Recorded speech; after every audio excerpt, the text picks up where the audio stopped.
Welcome back to the Conversion Code Podcast. I am here with my not co-host, Chris Murphy. He's actually our multimedia specialist, does all the back editing, everything that comes together. Chris, thanks for joining us, man. Absolutely. Travis is out in Idaho Falls, huh? He's flying home today. Hopefully he gets home. I don't think he ever Oh, he's coming back today? He's coming back today. Oh, okay, cool. Yeah. Yeah, it looks like he's having a good time. He's like camping and stuff, right? I think, what's Idaho Falls, man? There's probably not much out there, so he's fishing with his nephew. And doing all those little. I feel like he's gonna come back with a head full of hair and just look like an absolute mess. I would love that. Like the mullet. I miss the mullet, man. That's why I love the picture on our podcast. If you guys all see that, that's Travis's. That's the vibe I wanted to see, and everybody's like, "Cut it! You don't lick it." He does look a lot more sophisticated. Sophisticated. Now, he looks a little more mature. Slick. Yeah. Like it. He needs to bring the glasses back. We're all laughing in here. You guys, if you could see, like, we might have to post a picture of Travis when he used to play video games back in the day. They had these little skinny glasses. He's going to be so mad that we're saying this stuff. No, he loves it. He loves it. Come on, he's all about the stage. Shadow ban. Oh, we got to remove all of this. All right, it's fine. All right, so Ryan, I just wanted to come on today and ask you a few questions from an ignorant perspective of someone that's not in real estate. I work, regularly around real estate, but there's a lot of things I don't know. I don't know, what it looks like as far as how you guys get your leads, how you guys are doing that differently as far as capturing leads, qualifying leads, and then converting them at such a high level. Yeah. I'm in other agencies, and that's not an emphasis of the business. They're not regularly talking about leads. I rarely hear the word lead. I won't mention offices, but 2 or 3 of them, I never hear them say those words. It's typically a lot of fluff conversation, in my opinion. They're not really getting second level with these conversations as far as like follow up, your databases, things like that. Those aren't conversations. Those are left independently to the agents to manage and figure out. There's not that extra coaching and stuff that's going behind it to actually make sure things are being done efficiently. So just wanted to ask you a few questions about like, what does it look like here as far as your process as far as introducing new agents to what you're doing? Dude, I think you said the right thing from the beginning. And a lot of the times, I think I got this from Travis as well, is when I first met him and he looked at a lot of agents, especially in a shifting market that we've been saying, is Travis, I talk to a lot of people I know a lot. You know what I mean? I'm staying in touch with the people I know. I'm asking if they're buying and selling real estate. But sometimes the lifetime value of a customer that you've already worked with is you have to allow time to pass itself, right? Every 7 years as someone's buying a house. And so I think the difference that comes into it with a lot of this is Travis, or the things that we teach and things that we, try to structure around when lead generating and then lead converting is we like to talk to people we don't know. And that's what I think growth happens is when you start talking to more people that you don't know, you start to broaden your intellectual value that you're providing in the real estate space. And I think it was just, it was amazing. Like I'm working with, Mike Frazier this morning, a newer agent on our team. He's like, Ryan, you just keep telling me to do these things 50 to 100 times. And like, I feel like I'm striking out every single time. And he goes, but then he started doing it and he's sitting next to me and he goes, and he looks back at me about 30 minutes later and he goes, I see why you're making me do this. And I said, why, Mike? And he says, I'm learning the market, like while doing this. No matter if someone answers me, like I'm learning the motions that I need to be in, and that when I have to be handed a lead or taken on an opportunity that I might not feel very comfortable with right away, I'm able to just be second nature to it, right? What does that look like versus what you see agents typically doing? So what are they spending their time doing if they're not? They're reaching out to people they've, like I said, done business before with, right? Trying to ask them if they know somebody that they can refer them to. It's always just about, and it's too much of, it's not a sales conversation. Too many times with the people we know is the conversation has to come too much like we do know each other. But sometimes we don't like to have the hard conversations with the people that we know, right? And I think the number one thing I even said to Mike this morning was, do you know what I believe why people are the most successful and the people that become really rich and the people that are the biggest people in the room is because of why? They can ask the hardest questions, right? If you can't ask the hard questions, then what are you really doing? You know what I mean? Because the hard questions are going to peel back the initial layer of what everybody's trying to give on an objection of, just like, hey, man, I'm just going to I'm going to tell you all these things that I think are wrong. But like, that's just them being, really hiding behind that extra layer. Do you think it's like, is it just the fear of hearing no's? Is that what it is? Yeah. Like the getting the door shut in your face? Or the silence, I think sometimes is like, if I ask that question and that person doesn't know that answer to it, like, am I going to be the one that's like in this awkward silence as well? Right. But then how do you ask another good question and then another good question? And that person on the other end just says, hey, I appreciate all those damn good questions, but I don't know. Right. And that's where I think you find a lot of the motivation in real estate with, like you're saying, man, like the different teams, is that we're just trying to continue to, and I know everybody's like, well, that's salesy. They're not looking for that. What are they? What are we looking for, Chris? Like everybody, you know what I mean? There's like a certain exact way, but I think a lot of the times as humans, we're looking just to be influenced by somebody else to give us an exact plan on what we should be doing. Right. I think there's a saying, it's like no one wants to be sold, but everyone does want to, they do want to purchase the thing. They do want something new. They do want what comes with that, the comfort or the feeling of the gratification that comes from like when someone sells you something really good, Yeah. Chris, do you just, I go into a place and when someone really does something in a way that like, yes, they sold me, but I felt comfortable in that position. I'm like, dude, you did a damn good job. Right. And if I really could today, I would buy this. Yeah, so no, I appreciate you. You know what I mean? So and me personally, I hate being sold. So I did door-to-door sales. Wow. And I did that for like a year. And it was one of the hardest things I ever had to do. I was selling cable to people that already had cable. So I'm literally knocking on doors and saying, hey, you know, and I was creating problems with their current service. That was my attempt. You know, I had to break the ice, build a relationship, and then convince them that what I was selling was better than what they just left the couch for. Of course. So, and so law of averages, I think I was closing like 6 out of 15 or something, 7. So it was pretty good. Yeah, we need to get you on the team. No. But see, I like sales, but at the same time, I hate being sold too. So anyone that can sell me, for instance, I just partnered with a new marketing team for this software that I'm currently using for clients. Yeah. And I told the guy, Josh, who was the sales guy, I was like, dude, I'm a tough sell. Like I really am. I'm one of those people that if I went to a timeshare, I don't know, they take you through the tours. Yeah. I'd be the guy that's like, oh yeah, this is awesome. I can't wait to do this. Same. And at the end, when it comes to signing the paper, I'm like, Dude, here in Myrtle Beach, I was like, every place that Lexi and I viewed, I was like, we're living here. And she's like, hold on. I was just sold by looking at everything. Yeah. I mean, there's a lot of people that, it's just tougher. They're later adapters. They have a lot of questions. And I think, when it comes to sales, there's probably part of it where you're thinking like the greener pastures. Like I'm spending so much time and energy trying to break this ice cold person and trying to warm them up when I could be talking to like one of my SOI leads or whatever. And that's going to be a much easier road. So there's probably that part too. Well, it's being comfortable with the uncomfortable, right? And that's what I'm like. A lot of the things that I'm trying to like, work with Mike is just like, hey man, he's like, sometimes like, dude, when I'm around people and I'm around clients that I know, I'm doing so good and I feel so good and everything's coming out and like I'm in motion because I'm talking to people. And then you have like 4, 5, 6 days that like I don't talk to as many people. There's not as much activity, and then I feel like I lose my rut. And I said, hey, Mike, but what if you what if you thought differently about that rut and you thought about that rut and that silences that you needed that as a human? You needed that as a person to kind of set back and say, hey, like we all get stimulated from people around, getting called in the room with bigger people that you're being influenced by. And what I mean is like he's a trainer on the side, so he's in the room with some big baseball players that he's always dreamed of being in the room with and different things like that. And so those are all the good days. But then what happens on the days that doesn't happen? How do you keep going? Right. And I think that sometimes, I'm like, you get into the psychological things of like a human. I think we all think about accomplishing the goal, but what about the work that goes into accomplishing that goal? Because when you accomplish it, most of the time it doesn't feel good afterwards. Like once you're looking for the next thing, right? But what about this path that is so silent and is dirty and sucks and it keeps hitting you in the face to get to that goal? That's the stuff that you really have to enjoy. It's crazy, man, especially as like on the entrepreneur path, even as realtors, you, man. Like, I look at you, I'm like, do you think Chris doesn't like wake up and fly out of bed and he's like, Demi, I'm excited to create videos today. You know what I mean? Like that doesn't happen every day. She'll tell you, like, I'm never satisfied. I mean, I can make $40,000-$50,000 a year, and I'm not going to be happy. Like, or $50,000 a month. Yeah. Like in the past 6 months scaling business, I've not been happy. And I'm not happy. I'm grateful. Yeah, of course. I'm grateful of growth, but I'm always looking at the next thing. Like I'm always like, what can we improve? What processes are not working? Like, we're not being efficient enough on this. Like clients are like I'm ultimately focused on client satisfaction 100%. So when it comes to the money side, that doesn't really do much for me. I don't really care about money that way.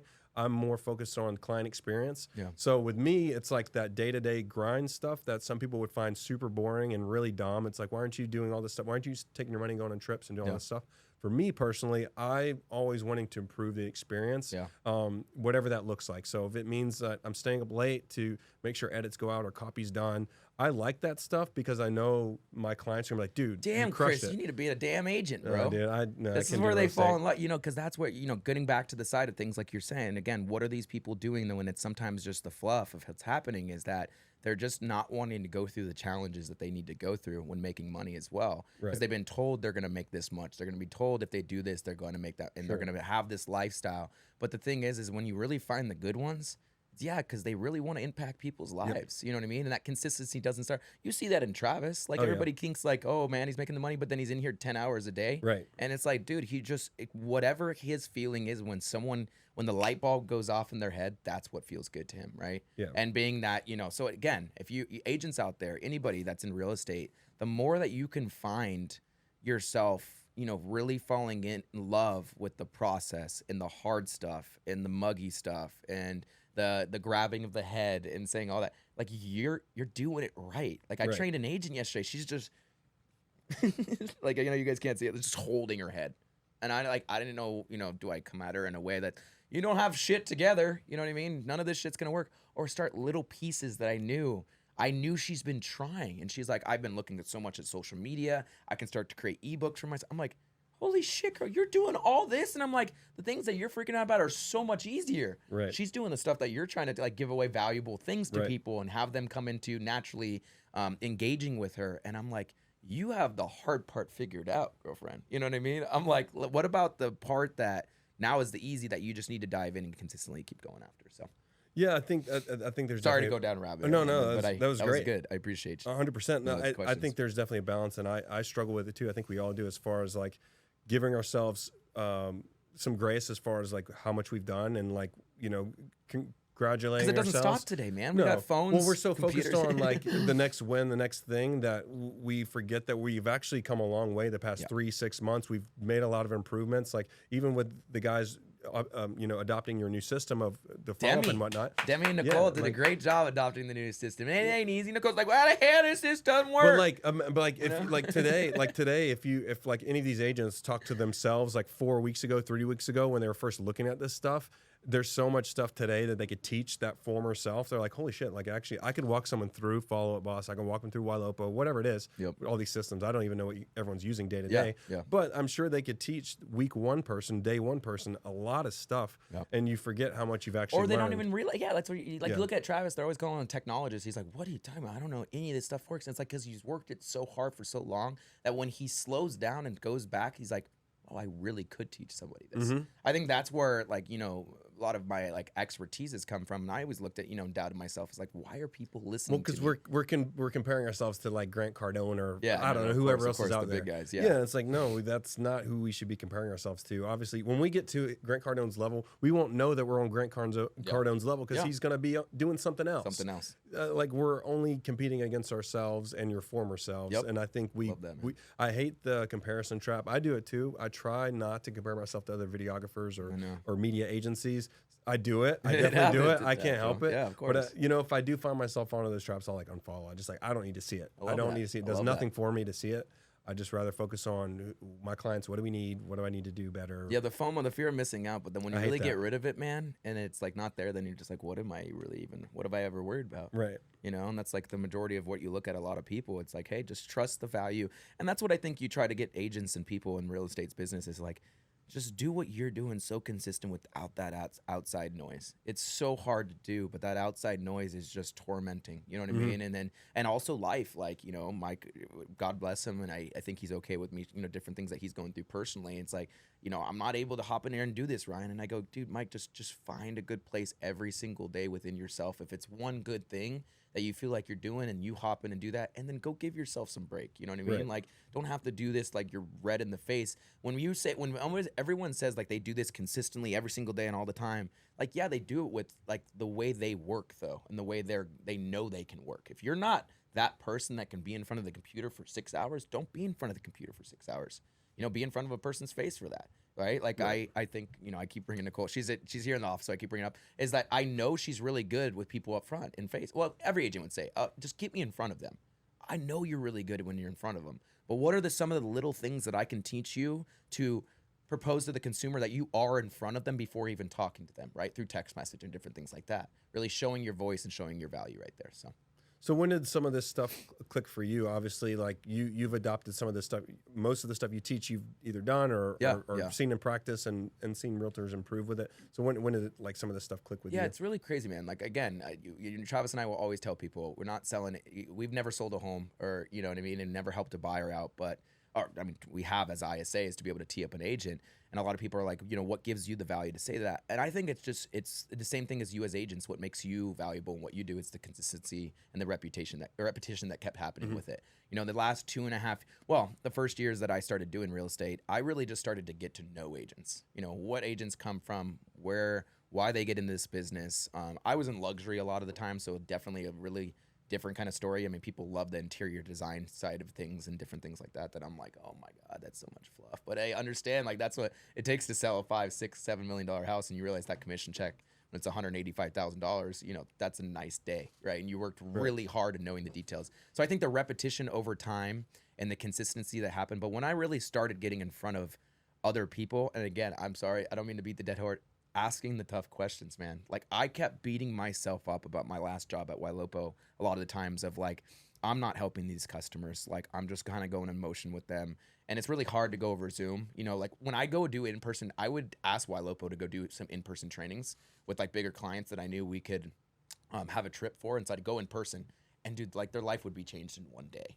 But now I'm working 5 months with the same client that's just like, I'm not seeing it, right? And it's not the full like buy-in. So I think just like a lot of the times why I say that is that, the repetition and the consistency that I was able to keep myself attracted to was, or attached to with these clients is that I kept thinking I was doing the wrong thing, but I know just doing the work made me where I was today. And then I started recognizing the people around me like Travis and Scott Tremblay and different people were like, Ryan, you're really good. And you just don't realize it because you're in the clouds yourself. You're like, I'm doing so much. I'm learning so much for myself. Like if I go teach somebody else this, does that mean that like I'm gonna be conceited? I'm gonna sound like I'm the person that's done all this and I know exactly the answers. And so I think it's just like it's different nuggets and different things. So when I really started to recognize it is when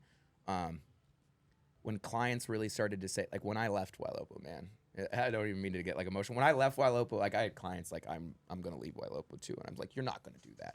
You know what I mean? Wow. But I would leave Wailopo in a way like they wanted to keep coaching and training with me because I was just able to continue to keep asking them the tough questions. Why are you here, Jim? Why are you asking me these questions? Where do you want to be? Why did you get in real estate 35 years ago? And the business that you're running right now, if you keep doing that, is that ever going to allow you to do what you really want to do? And he's like, everybody's like, but real estate's what do you want to do? No. He wanted something bigger for his family and his life and like, and now he's 60 years old and he's like, I'm attached to my name and everything's attached to my name. Right. So I think a lot of the value came from when I left Wailopo and people started to look at me and saying, hey, you can change lives with third grade shit, man. Third grade stuff that you can teach people, like the little things, you like grabbing a filter and being able to like select a category. And they're like, dude, that showed us a lot. And you're like, you don't realize that when Travis and I are doing things so fast in a day, that the little things is the things that really mattered to these people and the things that allowed them to take one more step to being comfortable with themselves in their everyday activity. Yeah, so, absolutely. Does that help answer a little bit? Yeah, absolutely. That's awesome.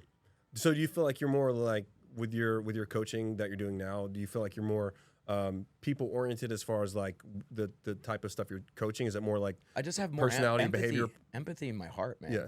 So it's not so much system stuff, it's more people stuff that you feel like you're coaching? People. Yeah. Okay. Well, no. It's a lot of it starts with the person though. It starts with getting through the true meaning and feelings of what that person's going through. And then going, okay, if we sit here and rely on emotions all day, are we going to do anything? No, right? And they know that. Are we going to continue to say this sucks, this is hard, we're not going to ever be able to overdo it? So it's starting with the true meanings and feelings of somebody, and again, the hard questions, and then going into, okay, now let's start training and take the emotion out of it a little bit. Take the emotion out of it. Because, dude, it like...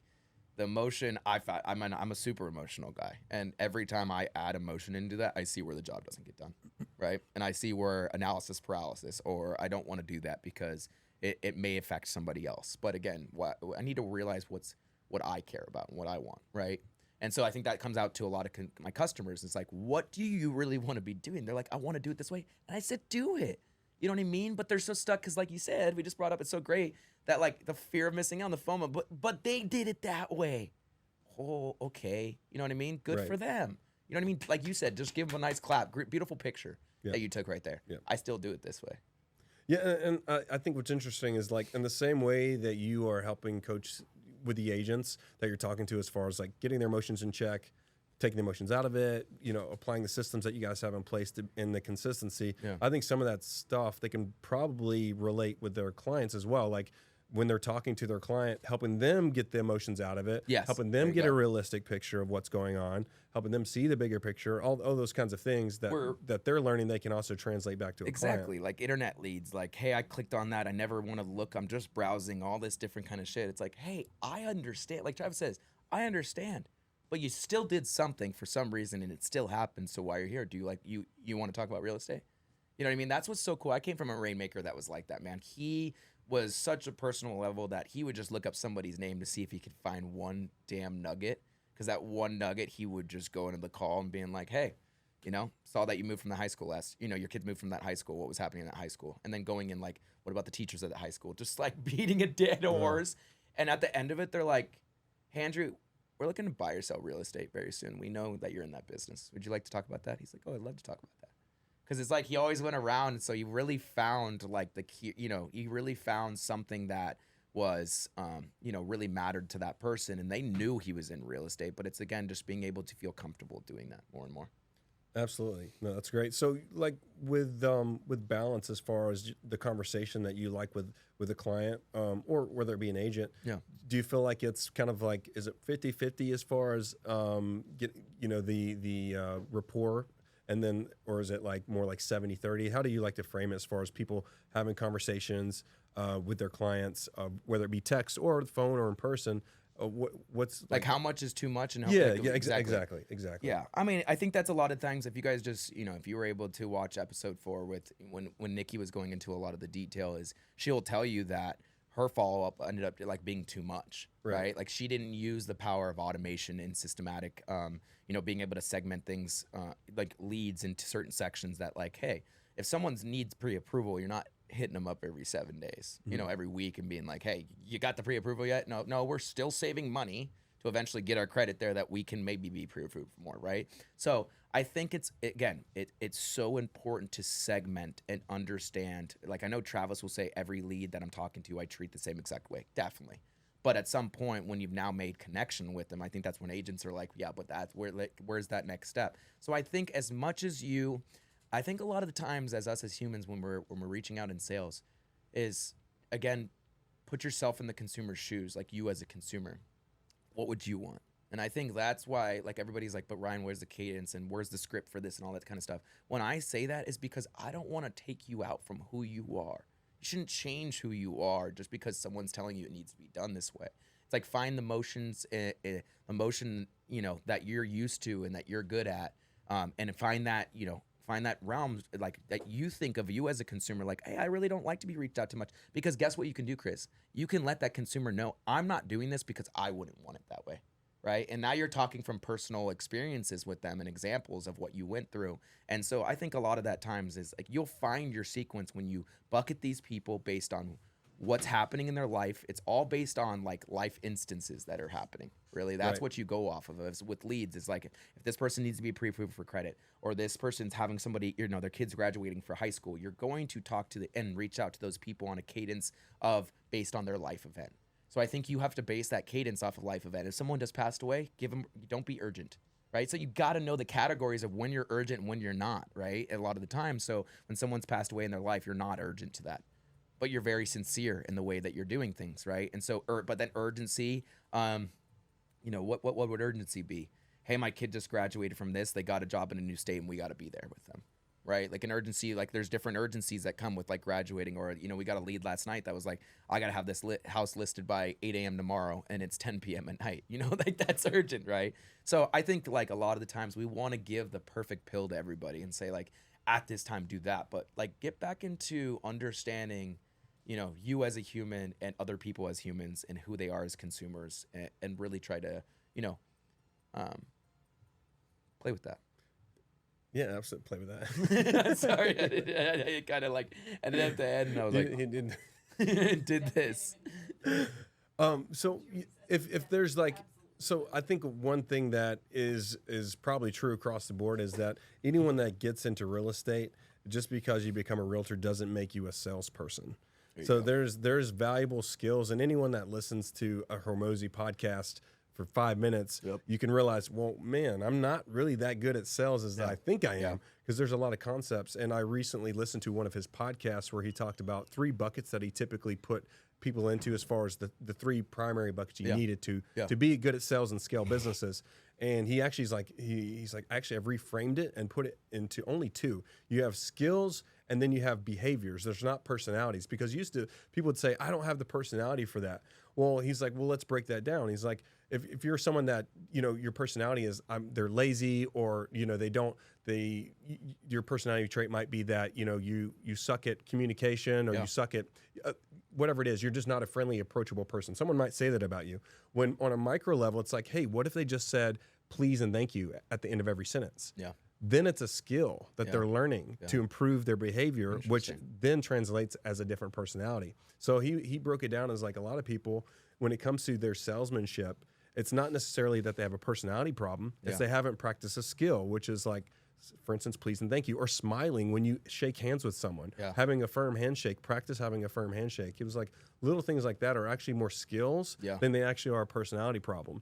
And so a lot of realtors, because you can find the personality there. Like most of the time, those people, like they're driven and everything like that. But again, like, where's their direction going to come from? You know what I mean? Yeah, because like when it comes to personality, I think we tend to say, I'm an introvert. I don't do certain things. That's like, well, you probably really haven't practiced like just doing cold introductions to people. Like, have you gone to a networking event and just introduced yourself and shook hands with random people? Yeah, that's what some people do. Though it's like my girlfriend Lexi. I mean, she's always saying that, like, I'm an introvert, but then she starts talking to a person, and then she just goes off, and you're like, okay, so what are you talking about? It's a skill that she knows that, like Nikki, we talked about, she has a plan in her head of how she's going to accomplish a relationship with somebody.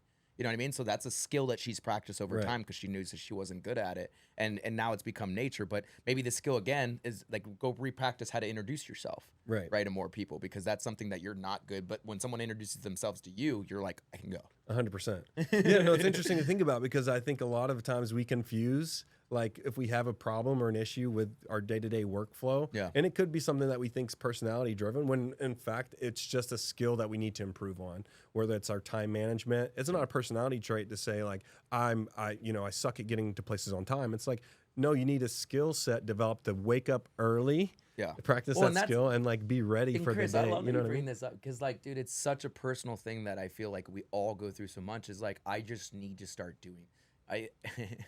Nicole's the biggest person for that. I just need to start doing that.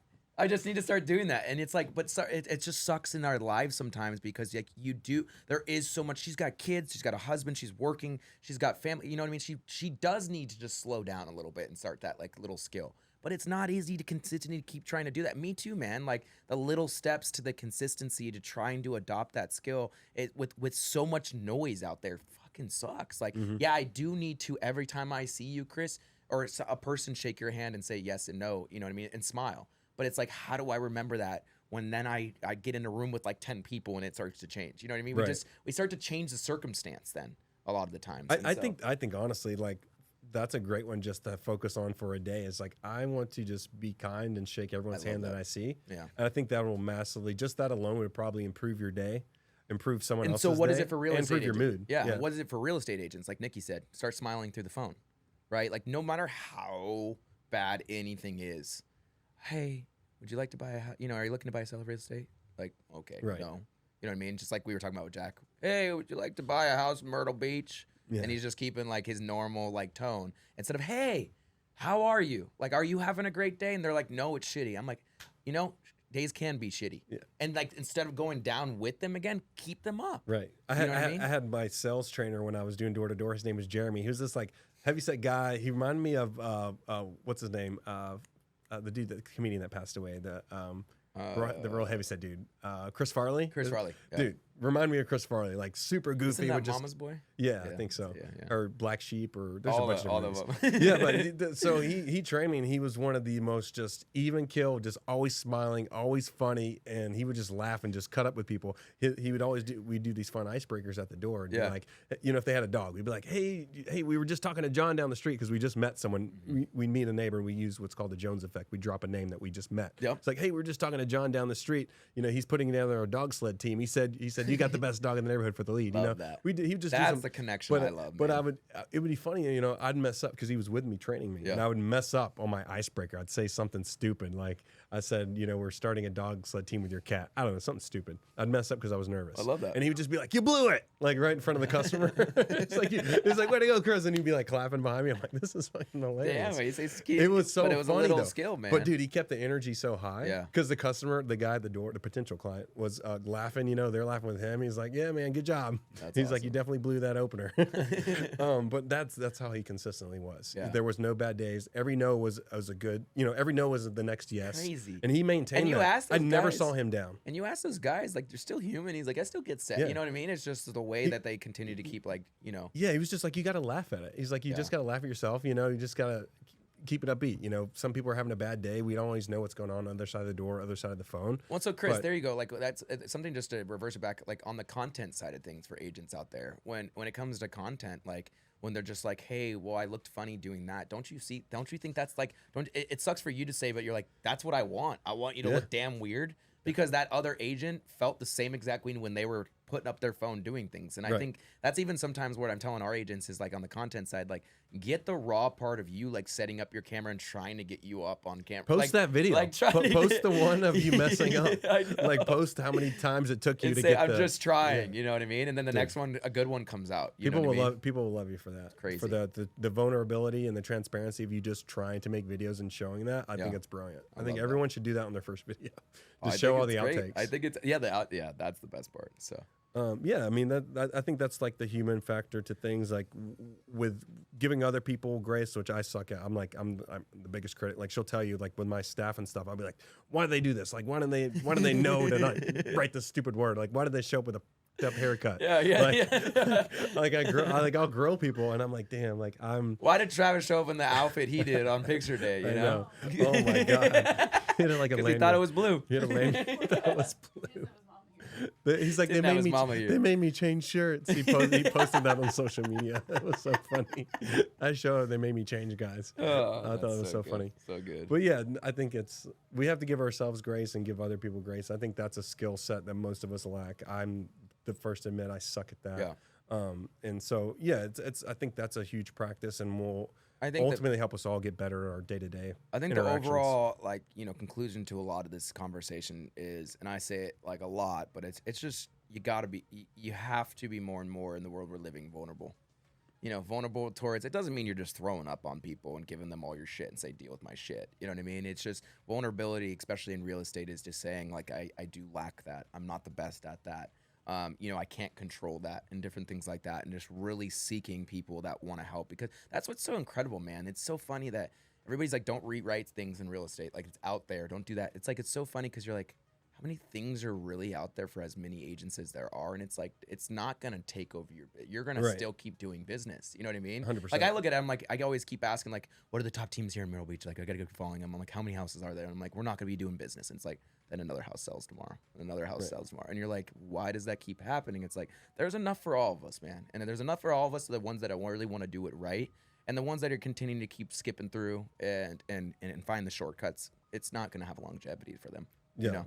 for sure. And, you know, even with Travis and I, our business with coaching and training, man, like there's not always longevity to this. You know, when the market's good, no one needs to fucking listen to us. You know what I mean? I think that's what's so important right now and really cool, is that a market that is changing or ever so, I just, you know, like stepping on eggshells. It's so fun to be in that space a little bit. And agents should even flourish in that space, because it's just saying, hey, like, you're that much more valuable. You know, I believe the last 5 years, God bless agents, but it just made it worse for them too in ways, because they weren't as valuable. I mean, I think this is an opportunity for a lot of people, because like this is another Hormoziism, but he was just talking about how people become so weak because they're so used to everything being just basically handed to you like fish in a barrel. So the ones that actually do the work, this is the best opportunity ever. It's like, because half the people won't do the work you're doing. That's They're why you find the ones that they're are not gonna follow up. 15 years, 20 years, and they're just in a rut. You're like, that's the one I want to work with, Yeah. man. Because like, you know it's there. Yeah. Like, let's just get back to that. And that's what's really cool is like, that's a lot of things that changed me when I was at Wailopo. Like, I thought I always want to work with the biggest, best teams, like I was always saying. But when I started finding out like some of the younger guys, I'm like, yo, dude, I know you've been doing this for 35 years. And they started explaining in the 80s when they printed off the MLS sheet at a library and then took it to the damn front door of everybody and gave them a sheet of the new houses that were on the market. I'm like, damn, Jim. You know what I mean? I go, Jim, how do we do that? But just do it with these systems. And he goes, right. And it started making him think about like what he used to do. And it's like, he's like, I didn't overthink that stuff back then. I'm like, well, what are you doing now, man? So to him, it's like catching the fish that no one else wants to catch. It's like, dude, that's what we did every day. Exactly. And find some of those things that you have to do. That's what's so difficult about real estate, man, and like lead generating is that you can do one thing and then it can lead to one deal, but then it's like, how do I get back to that again? And sometimes you just got to let that thing go. You know, I can't get back to that same campaign. You know, that marketing campaign did not work. It was able to get the one commission check and that's all it was, but you continue to bounce around to different ones. But, and everybody's like, well, Ryan, I can't, but then you find the consistency in the love that you loved in that first one to go to the second one and be like, okay, postcards. I mailed all those ones. I got one deal. Why not do postcards? Shrink the audience. Now go door knock them, right? Because all those ones that you knew you'd kind of like sent him out to, he's like, I probably got 30 renters that I did not mean to send those to renters. You know, especially in like a vacation rent or a vacation home and second home market like we're in, is then I'm telling the agents, okay, you know, let's go. I know you don't want to do it, but let's go door knock the ones and find out from those people that are really renters, because maybe you knock on that renter's door and that one pamphlet of a QR code postcard did not do it for the renter, but now you're face talking to them and saying, hey, you're paying too much for rent and you're giving everything away. Maybe that's the conversation they needed.